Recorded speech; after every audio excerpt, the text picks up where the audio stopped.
आपण बघत आहात एकेपी न्यूज मराठी। आपला आवाज आपली ताकद। सबस्क्राइब करा, शेअर करा, लाईक करा। AKP news Marathi. देवळा तालुक्यातील रणादेव पांडे बच्चावाडी येथे एक अत्यंत दुःखद घटना घडली आहे। ज्ञानेश्वर शामराव बच्चाव हा तरुण शेतकऱ्याचा ट्रॅक्टर खाली दबून मृत्यू झाला।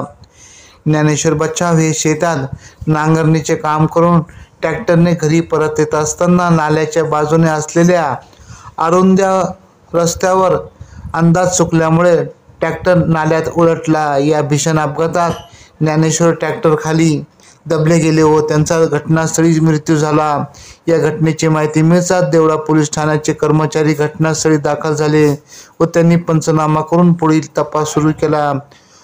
मृत ज्ञानेश्वर याच्या पश्चात पत्नी, 2 लहान मुले, आई वडील, भाऊ असा परिवार आहे।